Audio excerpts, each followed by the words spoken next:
নমস্কার, অনেক অনেক সবাইকে আমার ছোট্ট রাঁধুনি ঘরে। চলো আজকে আমি নিয়ে এলাম পার্শে মাছের ঝাল সর্ষে দিয়ে। তো আমি কিছু পার্শে মাছ বাজার থেকে আজকে কাটিয়ে আনিয়েছিলাম। আমি ওটাকে নুন আর হলুদ দিয়ে ভালো করে মেখে নিলাম। এদিকে আমি কড়াই গরম করে সর্ষের তেল দিয়ে দিচ্ছি। কাচ্চিঘানি অবশ্যই সবসময় আমি এটাই ব্যবহার করি। যাই হোক, মাছগুলোকে আমি একটু কড়া করেই ভাজবো, কারণ মাছগুলো না ভীষণ নরম, জানো তো। আর অনেক দিনের মনে বরফেরই মাছ ছিল। এদিকে আমার মাছটাও ভাজা হয়ে গেল।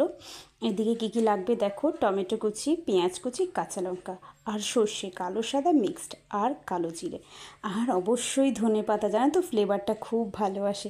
এইদিকে আমি তেলের ওপরে ফোড়ন হিসেবে দিলাম কালো জিরে আর পেঁয়াজটাকে হালকা একটু ভেজে নেব আমি। বেশি কড়া করে ভাজবো না পেঁয়াজটাকে, কারণ ভালো লাগে না। আমি পেঁয়াজ আর টমেটোটা একসাথেই ভাজি, একসাথে কষালেই ভালো লাগে। তো পেঁয়াজ টমেটোটা দেওয়ার পর না আমি সামান্য নুন দিয়ে দেবো স্বাদ অনুযায়ী।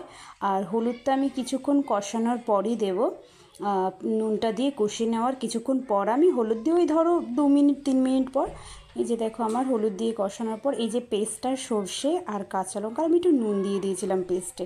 সর্ষে বাটাতে না সবসময় নুন দিলে সর্ষেটা তেতো লাগে না, নয়তো দেখবি একটু তিতকুটি লাগে। এদিকে আমার মশলাটা কষানো হয়ে গেছে। আমি কি করব, যে মশলা ধোয়া যে জলটা আছে না, ওটা একটু আগে দিয়ে দেবো। আর একটু কষানো যখন পুরোপুরি হয়ে যাবে তখন আমি এইবারে জলটা দিয়ে দেবো আন্দাজ মতো। আমি সবসময় বলি যে যেরকম ঝোল রাখতে পছন্দ করে সেরকমই দেবে। তবে পার্শে মাছের ঝাল তো বেশি ঝোল ভালো লাগে না, একদম গামাখায় ভালো লাগে। এই যে দেখো আমার ঝোলটা ফুটছে। আমার দেখবে তরকারি না কখনো লাল দেখতে পাবে না, কারণ আমি সবসময় কাঁচা লঙ্কা ইউজ করি। আমি খুব কম মশলাতেই রান্না করি সবসময়। এই মাছগুলো আমি দিয়ে দিলাম এতে। একটু ফুটে গেলেই নামিয়ে দেবো, ঢাকা দিয়ে রেখেছিলাম। এই যে দেখো ফুটে গেছে। আমি একটা জিনিস ফলো করেছি জানো তো, তোমরা না আমার রান্নাটাকে হয়তো কেউ পছন্দ করছো না সেরকম একটা। আমি না একদমই লাইক দেখতে পাই না, না কমেন্ট দেখতে পাই, জানি না কেমন লাগে তোমাদের। যাই হোক, কথা বলতে বলতে আমি ধনেপাতাটা দিয়ে দিলাম। যদি ভালো লাগে একটা লাইক, একটু সাবস্ক্রাইব করে যেও। দেখো রান্নাটা আমার কমপ্লিট হয়ে গেছে, কেমন লেগেছে জানিও। টাটা।